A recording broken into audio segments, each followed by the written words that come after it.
everybody, and welcome to Side Project, our foray into middle age and all the things that are coming at us fiercely. My name is Layla Secca, and I'm here with Ruthie Miller. Hi, I'm Ruthie Miller, and I'm excited to be here today to talk about all these crazy middle age things.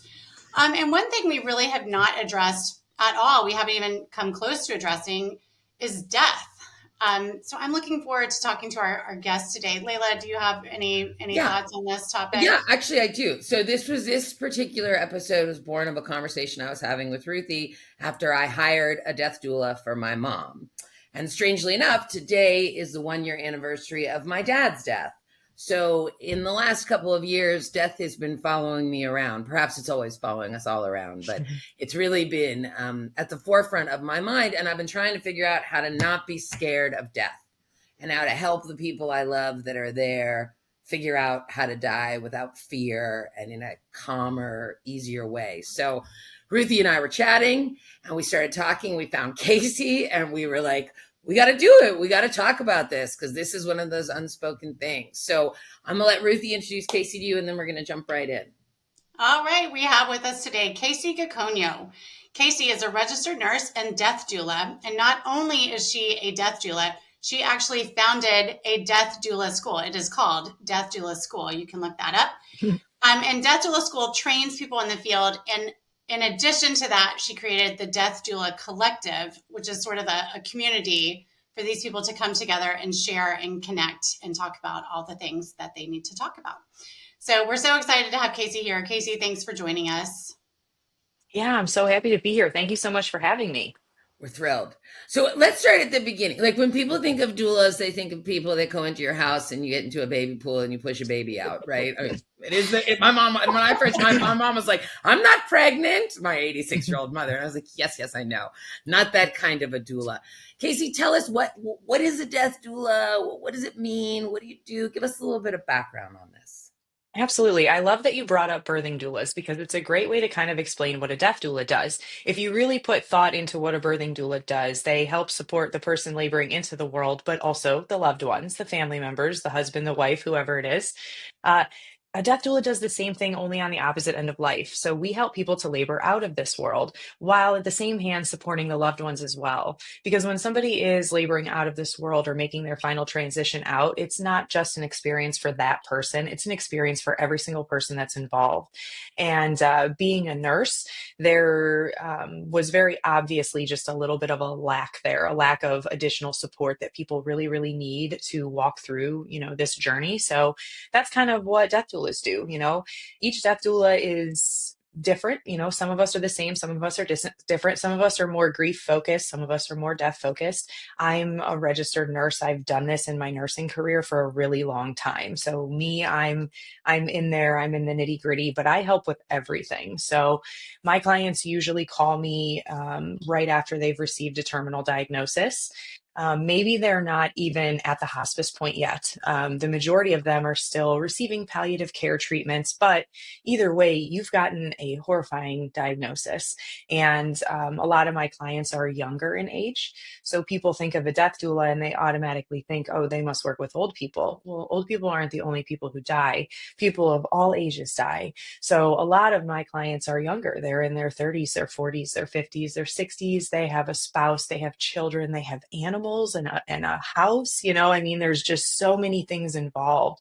And that's kind of where I come in. I come in as soon as I can and right away start trying to lift the burden while also educating. Layla, you mentioned that you've been through your mom and your dad's death. And I know that when people go through a death of a loved one for the first time, it's almost shocking how much you don't know, right? There's so much additional support that you could have there, but you don't know what you don't know. So you can't plan for that if you don't necessarily know that you're going to need all this additional support until now you're in the thick of it. And it's like, oh my gosh, like, what do I do here?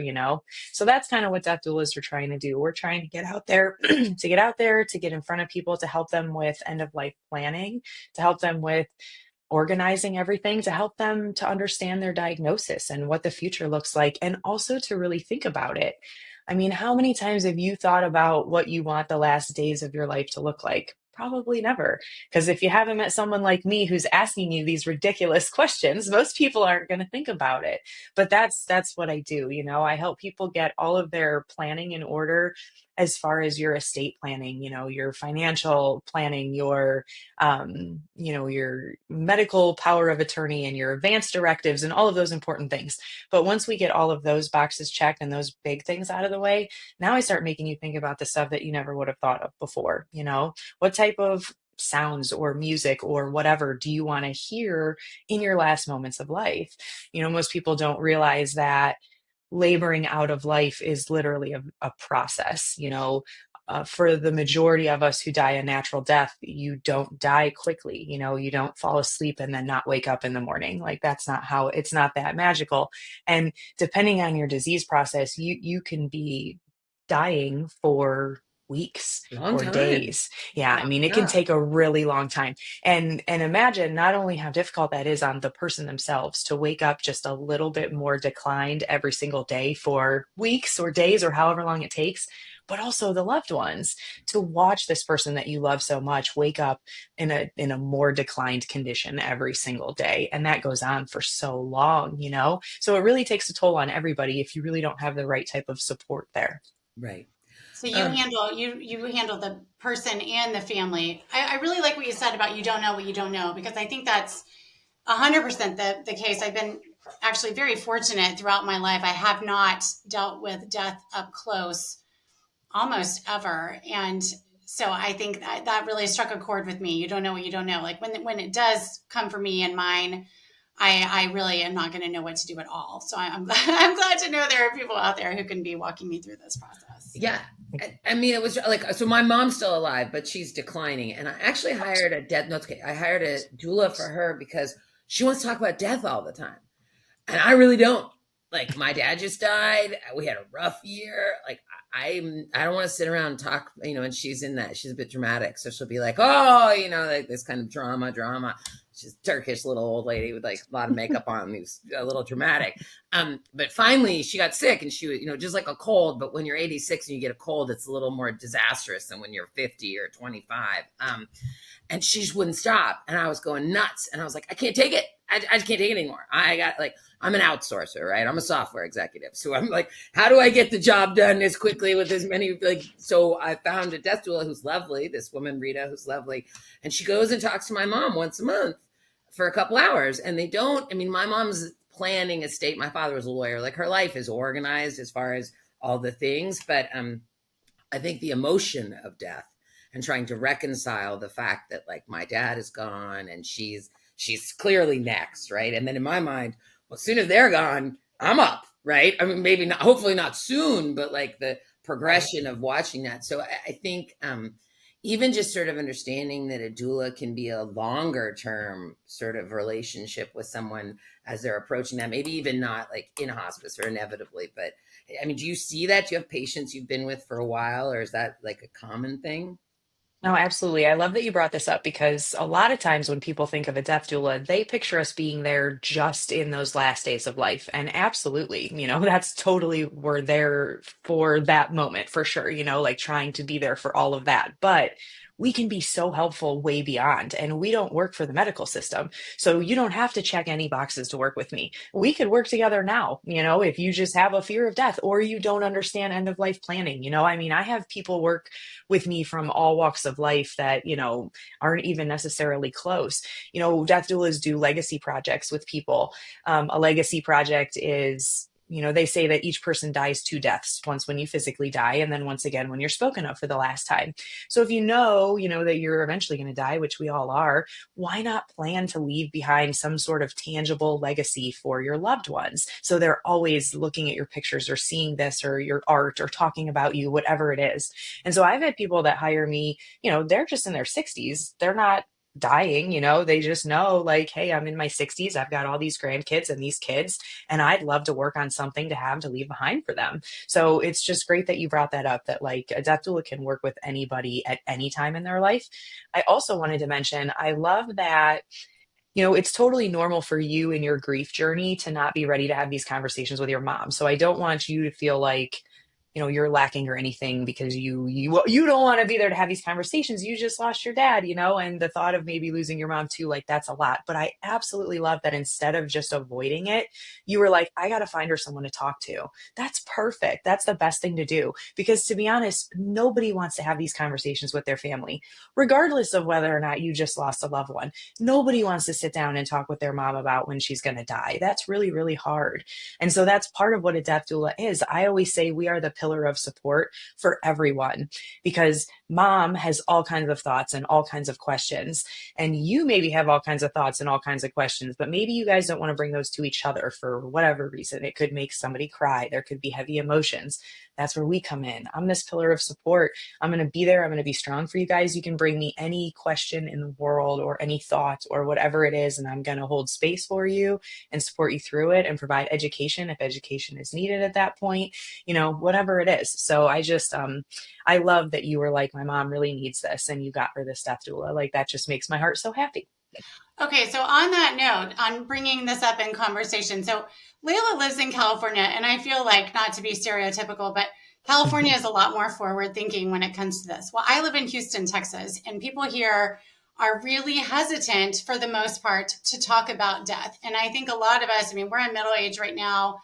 Maybe our parents are nearing this point, but, we just, at least, where I sit, it's not really something that comes up in conversation or that's easy to talk about, or, our parents don't want to talk about it. Do you have any tips or any ideas? How do we bring this up in conversation? So definitely, there are resources out there available that can kind of help. There's decks of cards, a couple different kinds. There's a website called Buried in Work that has, it's just a huge database of anything you could think of end of life related. There's paid resources, there's free stuff, there's end of life checklists, all kinds of stuff. But they also have a deck of cards on there that can just kind of help ask these questions like, hey, have you thought about this, or have you thought about that?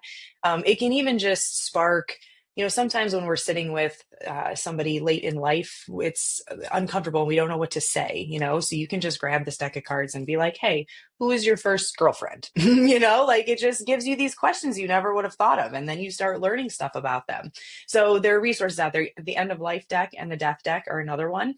I always say, people will laugh, but show up to, Thanksgiving, Christmas, Easter dinner, whatever it is, with the family, and be like, hey, I got this deck of cards and I want to ask you guys these questions and see what they say. My second thing to say about that is I always tell people to blame Death Doula Kacie.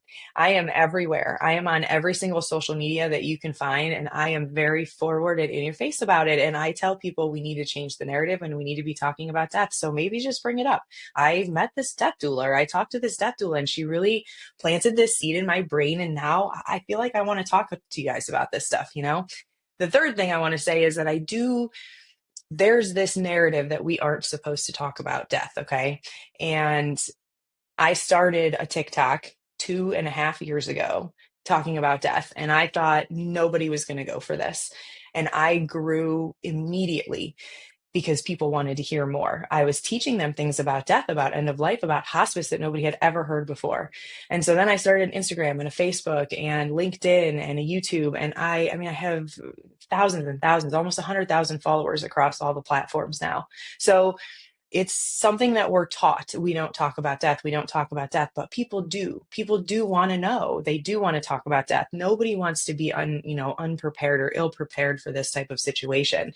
So some people will shut you down, and it just has to be something that you kind of have to be prepared for, especially an older generation of people. They were very sternly taught that we don't talk about this stuff.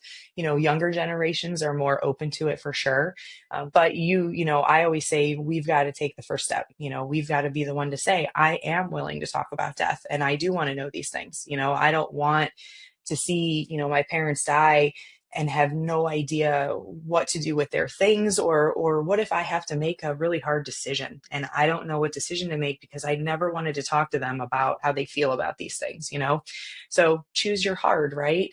It's really hard to have these conversations, but I can tell you firsthand, it's much harder to not have those conversations, to be in the thick of it and have no idea what you're supposed to do, on top of the grief of now you're losing your loved one. So that's my best advice for kind of just opening the door to having these conversations. That's great. Yeah, I remember after my dad, they planned like the money and everything, but they hadn't planned what to do with any remains. So I remember this very rainy day in the cemetery, like trying to pick out a spot and a placard and writing a really big check because it's really expensive to be in a cemetery, which I had no, my parents are immigrants. So I've never been, this is my dad's the first person I've buried in America, right? Like, well, I'm not really, so what the whole thing was just kind of wild. Okay. So Kacie, I just quickly a little bit on you, like, what is your philosophy on death? You obviously, like the way I look at software, you look at death, maybe and then software is not nearly as interesting or as hard, candidly. So like, what's your personal sort of philosophy, or how do you think about death? How do you do this job? I mean, that sounds so hard to me. Like, I can't imagine. So those are two separate questions. How do I do this job? My answer is this is written on my soul. This is what I'm here to do. It's what I'm meant to do. It's not hard for me in any way. It's the easiest thing I've ever done in my life. I'm happier than I've ever been in my life because now I'm doing what I absolutely know I'm supposed to do. So, you're really, really good at software. I don't know anything about software and I don't want to, you know Not what that I mean? interesting. Like it's just that's what you're good at, and this is just my thing. It's my thing. I know I'm supposed to be doing it. Ever since I started doing it, everything falls into place perfectly. And that's how I know. I've always been kind of battling upstream, without a paddle or whatever, just like fighting, fighting, fighting. And once I finally stepped into my calling or doing whatever I'm supposed to do, I know this is exactly where I'm Mhm. supposed to be. That's And very the cool. fact that I can do it so easily, people are always like, how do you do this? And you're so amazing. And that's just wild to me to hear because it just, I don't know, I just do it. It just feels totally natural. Like I don't feel special or different in any type of way. So there's that. Also, my philosophy on death. I mean, I've seen hundreds and hundreds of people die. I've worked with a lot of people as a death doula, but as an RN, I mean, I worked with mainly people at the end of life. So, I mean, I've seen a lot of people die. I worked the front lines of COVID. I saw hundreds of people die just in that little tiny chunk of time. So I've been present for lots and lots of deaths. My personal philosophy on death is just that we are just all energy, and energy never ever dies. It only changes. And so when we die, I mean, I believe that we're just going on to the next thing, and in my belief, the next thing is better than here. It's beautiful than here. It's more beautiful than here.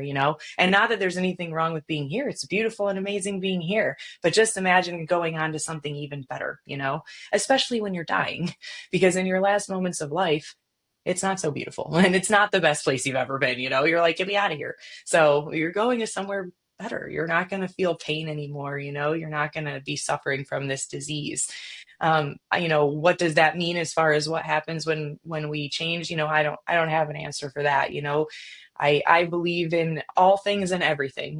People who have religious beliefs, that's beautiful, and I'm here for that. People who believe more in a reincarnation thing, that's beautiful. I'm here for that. I don't know how our energy changes. I have no idea. I just know that it does. I know that I had a medium once tell me that everybody that I've been with as they died is here with me still, helping me and guiding me on this way. And I believe that every single client that I work with, after they're gone, I believe that they're still here a little bit in some way that I don't really understand, but they're still here and they're still around. And I even still talk to them out loud all the time. I ask them for help. What should I do? Should I do this or should I not do this?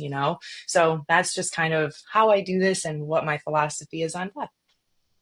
So you mentioned cultural beliefs and cultural values. Do you kind of tailor your services based? I mean, everybody has different spirituality and different needs and pain management and all that kind of stuff. So I imagine every client is going to be different, and you're able to tailor your services. Yeah, so that's what's really beautiful about, we don't work for the medical system. So there is no square box of what I can do for you. It depends on what you need from me. And so every single client gets a different type of service. There's not two people that get the same exact thing because there's not two people who need the same exact thing. I'll have a client whose daughter is a nurse. they need a little bit less from me because she's a nurse. She has that little expertise that I have already that I don't need to give them. They need more of the emotional and the spiritual support. Whereas I have this client over here who's got just this one 20-year-old son, and that's it, and that's the person who's got to handle everything. They need my help. They need a lot of help there. So absolutely. And even as far as what it can look like, I have clients who I support virtually. They don't live in the same state as me. They found me on social media. They want to work with me, and so I support them virtually.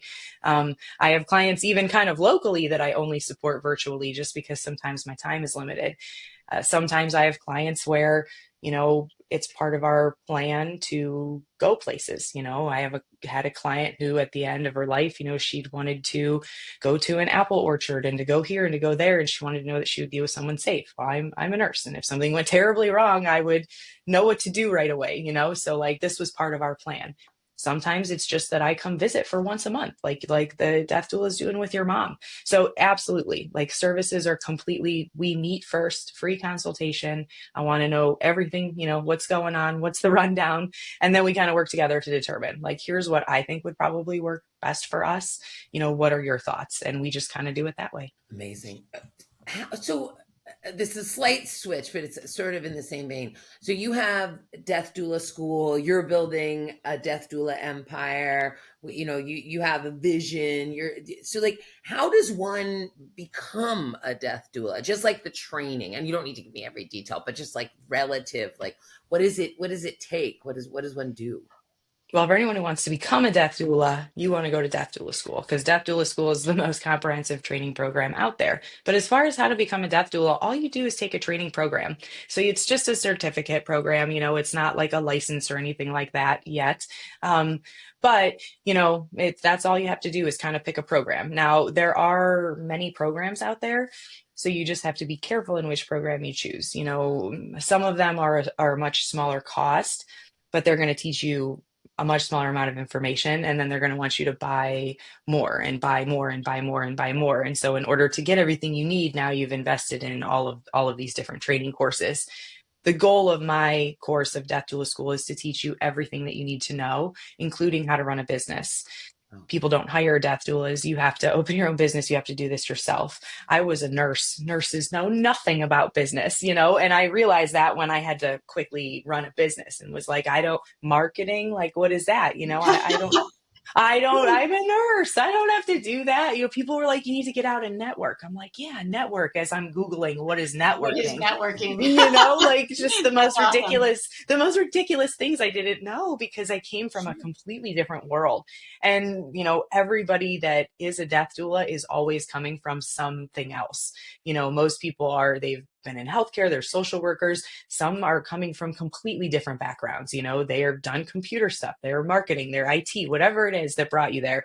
People always kind of have like something else going on in the background. So Death Doula School teaches you everything you need to know. It teaches you business training, how to get clients, how to get your name out there, because that's the most important thing.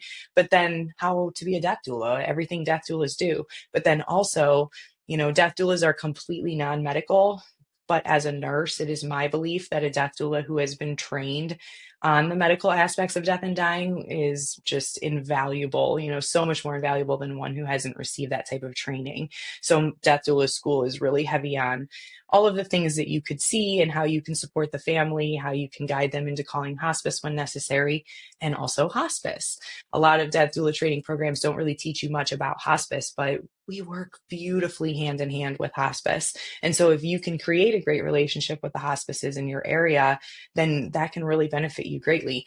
Also, it's important for us to know everything that hospice does. I come into the picture before someone signs on to hospice.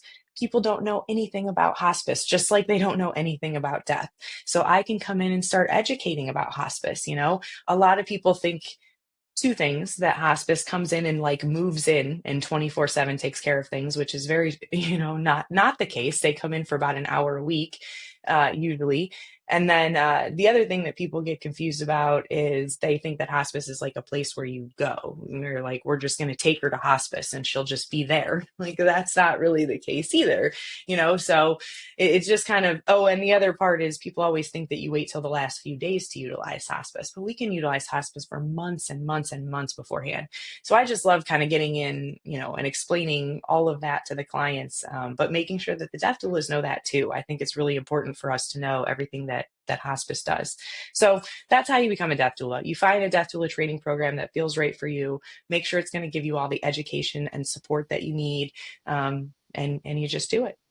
Yeah, I think Jimmy Carter, his last lesson to all of us was hospice can last a really long time. It's not like a last 3 days of your life kind of thing. So he was in hospice for a couple of years, wasn't he? Yes, I believe it was over a year, and that is super not common, but I have seen that before. You know, something that people don't often realize too is sometimes you bring hospice in and people get better because now they're getting, you know, even a little bit more support and things like that than they were before. So I've totally seen hospice go on for such a long time. But you know, even like as far as what type of equipment hospice can provide, you know, I'll have clients where like, you know, they're about to go out and buy a wheelchair and buy an oxygen tank and buy this and buy that. And it's like, no, no, no, no. Like hospice will give us all of that stuff and you don't have to buy any of it, you know? And so you don't know what you don't know, right? And just having somebody there to be like, hey, here's what this is, here's what this looks like. You know, it's so incredibly helpful to remove so much of the stress in an already stressful situation. So what about something like pain management though? I mean, it sounds like you could do that because you're a nurse, but you know, if a hospice person only comes in once a week or something and your doula is not a nurse, how do you handle something like pain management? So the family does. The family provides all of the medications. So the hospice would come in about once a week, the hospice nurse, and she educates, you know, here's what the plan is, here are the medications, and here's how you do it.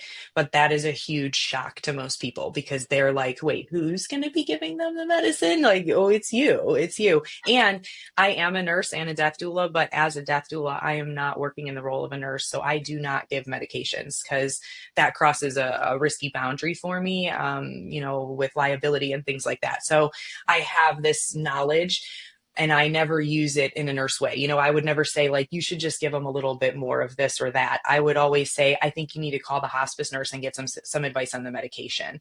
And that works out great because hospice would hate me if I was stepping on their toes giving medical advice. And I don't want to have that negative relationship. And I don't want to work in that role. I want to be supporting you in a different way. So I want you to call hospice and get advice from them as far as, you know, but a lot of times people just don't even know when to do that, you know, like, well, I haven't been sleeping well at night. Okay, well, what medications are you taking at night? Well, I'm not taking any.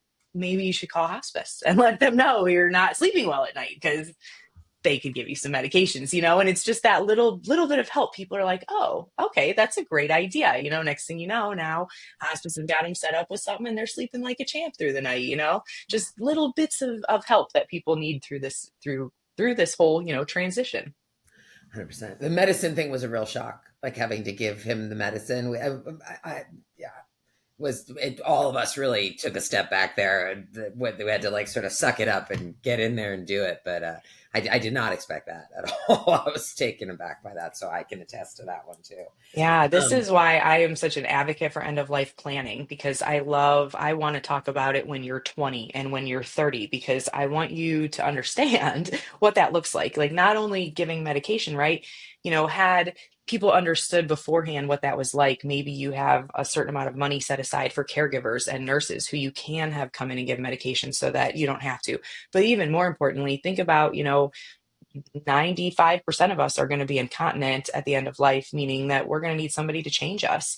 And do you want that to be your kids or your, you know, sister, brother, whoever's going to be your caretaker? Do you want it to be that person? Or do you want to have money set aside so you can be like, no, like, I just want us to be able to be together so I can hire caregivers to come in and do kind of the dirty work, if you will. And each person is different. I would be the one to do all of the dirty work for a family member of mine because I'm a nurse and that's just who I am. So each person's different. Some people want to be hands-on in that situation and some people really don't. So it's just important to understand what that looks like so that you can properly plan for like, I don't want my kids to have to do this for me. I need to start saving money now because having an in-home caregiver If you need it 24/7, I mean, that can cost outrageous amounts of money. So just kind of little seeds I love to plant early. That's a really good one. Um, do you ever encounter people who are resistant to your service, like a kid, a child who has hired you to help his or her parents, and then the parents are like, no, absolutely not. What do you do in that situation? So I haven't, but it is usually like the kid. If I'm working with somebody who is very elderly, then it's always the kid, the child, the children who have called me and said, like, I want you to work with my dad or my mom. The person is always resistant to the idea. So they're always like, well, you can't tell them you're a death doula because they don't want us hiring a death doula, which I hate, but I do have the nurse thing to kind of fall back on, which is lucky for me because I'll come in and tell them I'm an end of life nurse. Well. Same. Yeah, that sounds like As a long little as more you say acceptable, nurse, maybe yeah, as you long have a as you certain say age. right, you say nurse, and now they're like, okay, it's a nurse. So, but then once we start talking, and once they realize that they have these thoughts and these worries and these fears, and they didn't have anywhere to put them before I got there, I find that, I mean, every single time they've very quickly opened up. And I've been like, okay, now let me tell you what I really am and what I really do. I'm a death doula, and here's what I do. I come into this situation as a pillar of support. I'm here to help you, but I'm also here to help your kids because they're going through this with you. And that's what gets them every single time, because they love their kids. And who is going to take care of their kids when they're gone? I'm going to make sure they make it through this whole, I'm going to be that one. And so now they love me. So you gotta find the little things. The worries are crazy. Like my mom, the first session with her, I mean, I'm not really supposed to talk about whatever. First session with her death doula, she spent the whole time talking about her clothes. Who's going to take my clothes? My girls are my sister and I are bigger than my mom. She's like extra, extra small. I am not extra, extra small. She's like, who's going to get all my clothes? What's going to happen to my clothes? I was like, this is what she wanted to talk to you about? What? And she's like, she's very worried about her clothes. So I was like, okay, my skinny niece is going to take all your clothes. Like, relax. But lots of stuff. Obviously, it's like, all of the like I'm gonna end, right? Like it's kind of I was saying to my sister, I was like, only 3 people know that dad died today, like me, you, and mom, right? I mean, everyone, like our kids and our husbands, and everyone knows because we told them, but like we're the only 3 that woke up this morning and we're like, oh yeah, he died a year ago today. And it's kind of weird when you think about like a whole life and just 3 people remember like the day you died. And I mean, the reality is very few of us are going to be super famous and written in history, right? In fact, most of us are not. So thinking about that last bit of time and just making it as easy on everyone as possible so the memories are as sweet as they can be. Because as you said, it's rough. I mean, giving birth was rough. I did that. That was hard and hurt, right? And Yeah. so far, watching death, the little bit I've seen, looks kind of hard and like it hurts. So I think what you do is amazing. And I personally, a death doula is helping my mom. A death doula is helping my mother-in-law. I wish that I had known about it when my dad was getting sick so that I could have figured out a way to although he had dementia and was a giant pain in the ass, but dementia is the worst. But Yes. but I think what you do, Kacie, I mean, I'm going to do it. Like I'm going to have a death duel. I'm going to start soonish even. You just kind of gave me permission to start thinking about doing it, even though I'm not dying right now. Whenever, yeah. And you can have it written in your end of life plans too. So, I mean, if you haven't done your end of life planning, or even if you can, I mean, it can be inserted in there. Like, I want to work with a death doula at the end of life. And I'm so passionate about having people do that. There's more and more people that are doing that nowadays that, come 20, 30, 40 years when all of these people are reaching the end of their life, there's going to be a ton of people out there who have in their end of life planning that they want to work with a death doula. So I love that. This was super helpful. Kacie, this is about all the time we have today, but we so appreciate you coming and being so open with us and talking us through these issues and these things that we, have been lucky enough not to need to think about for most of our lives so far. Everybody, you can learn more about Kacie at deathdoulakacie.com. And it sounds like Death Doula Kacie on any social channel you want. Kacie, just so you know, is Kacie. So look out for her. She is amazing. And we are so thankful that she was able to join us today. Oh, thank you so much. I was so grateful to be here. Thanks, ladies. This was a wonderful conversation. We will see you all soon.